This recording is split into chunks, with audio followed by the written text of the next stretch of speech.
Udah papa nginap aja dulu di rumah nenek ya. Dengan harapan kalau misalnya si om ini pergi sesaat ya mama Nara ini akan kembali normal lagi. Dah pergi bapak ya, tersisalah Nara sama dua kakaknya di rumah kan jagain mama itu. Tapi ternyata tidak. Hari-hari terus berjalan dengan keadaan yang tidak membaik, Wak. Yang ada makin parah. Mereka bertiga perempuan inilah yang harus jaga mamanya Nara dengan sekuat tenaga. Sampailah di suatu malam nih, Wak, sekitar jam 2 pagi kata Nara, mama Nara ini bilang ke salah satu kakaknya, Mama mau buang air kecil nak. Oh ya udah yuk mah, kakak antar katanya. Sampai di kamar mandi, mama bilang, tolong ambilin handuk nak, mama mau mandi. Dah lah tuh tanpa curiga kakak Nara ini ambil handuk. Padahal komitmen mereka apa? Jangan pernah ninggalin mama sendirian kan. Tapi waktu itu kayak nggak curiga ya kakak yang ambil handuk, mama sendiri nih masuk ke dalam kamar mandi.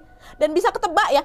Bisa. Di saat masuk ke kamar mandi ini, mama langsung kesurupan lagi, Wak. Dan parahnya mamanya langsung mengunci dirinya di kamar mandi itu. Nah ternyata makhluk di tubuh mamanya Nara ini mengelabui mereka supaya mamanya Nara ini sendirian lagi. Untungnya waktu itu kamar mandi Nara ini temboknya nggak full ke atap itu loh, Wak. Jadi kakak itu macam bisa naik ke wastafel, terus ngintip nih untuk nengok mama. Dan di saat itu, Wak, kakak lihat jelas mama ini lagi nangis minta tolong.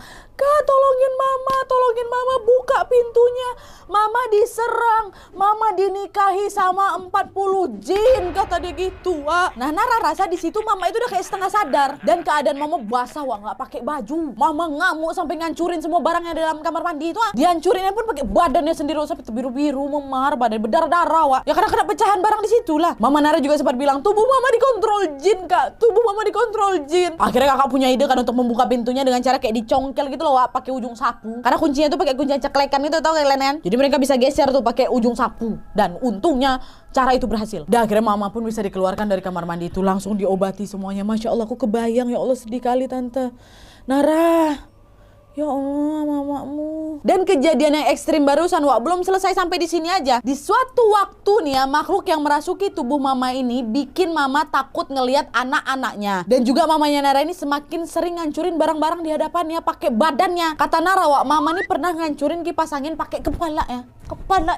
Aduh, aku aja kayak gini aja aku sakit, apalagi kena kipas angin ya. Bahkan yang lebih parahnya lagi, Wak, pernah mama Nara ini sempat nggak kekontrol sama mereka alias lepas. Beliau mengurung diri lah di kamar. Mereka panik lah kan, semua kan berusaha dobrak pintu nih. Belum berhasil waktu itu, tapi karena memang pintu itu terbuat dari triplek, mereka kayak bisa ngintip sedikit nih dari luar untuk monitor mama supaya nggak kenapa-napa kan. Dengan tetap berusaha untuk mendobrak pintu tuh. Dan pas pintunya belum berhasil mereka dobrak, Nara sempat lihat mamanya ini lagi ngamuk ngancurin barang sambil ngelilit kabel stop kontak tuh loh di lehernya. Dan pada saat itu mamanya juga sama sekali nggak pakai baju, Wak. Badannya memar semuanya.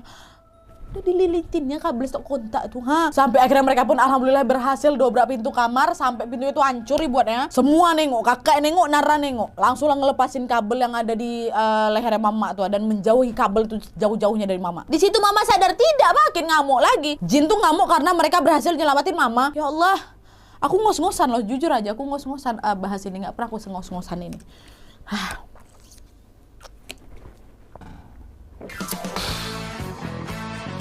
Dan di saat yang bersamaan, Wak, mama Nara ini kayaknya agak sadar dan meluk mereka. Terus yang ada di pandangan mama Nara pada saat memeluk ketiga anaknya ini, sebelah kiri mama ini kayak ada api neraka. Terus di bawah kasur mereka nih ada api neraka juga. Jadi mama ini minta anak-anaknya untuk terus ada di belakang tangan kanannya mama. Ayo yang sembunyi belakang mama, ini ada api gitu. Nanti kalian kena api, sembunyi di belakang mama. Mama mau ngelindungin kalian. Dan kejadian ini terus berulang selama hampir sebulan, sebulan, hampir tiap hari mama itu kayak gitu terus. Inilah akhirnya membuat badan mama Nara ini kurus sekali karena makan cuma sesuap-sesuap aja. Nggak cuma mamanya aja, Nara, kakak-kakak berat drastis semua turun berat badannya turun secara drastis semua ya. Pernah juga bahkan di suatu waktu pada saat mereka bangun tidur, mama Nara ini tiba-tiba ngamuk lebih parah lagi dari yang biasanya. Nah pada saat itu kakak pertamanya Nara pegang tangan kanannya mama. Nah kakak keduanya Nara pegang tangan kiri mama. Terus Nara pegang kakinya. Nah karena tenaga mama di situ betul-betul kuat kali, Wak. Akhirnya mama ini kan berhasil nih ngeraih rambutnya si Nara.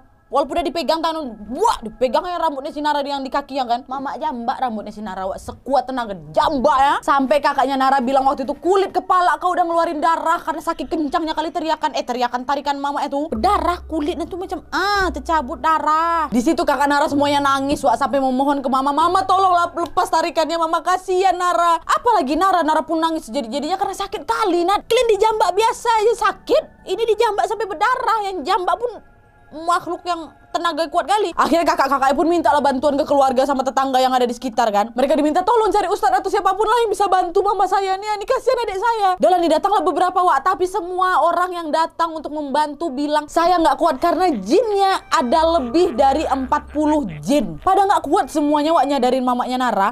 Tapi untungnya waktu itu Nara udah terlepas dari jambakan yang ngerasukin mama Nara tuh. Nah karena mama Nara diterus kayak gitu wak, dan Nara bertiga pun udah nggak sanggup, udah kewalahan lah pastinya, mereka perempuan semua ya kan, apalagi akhirnya mereka pun memutuskan untuk ayolah woi pindahin mama ke rumah nenek, karena kan di rumah nenek rame kan. Udah yuk jangan di rumah sini lagi, kita pindah aja rumah nenek dulu untuk sementara. Udah lah tuh mama pun dipindahin lah ke rumah ini, udah dalam keadaan sadar nih.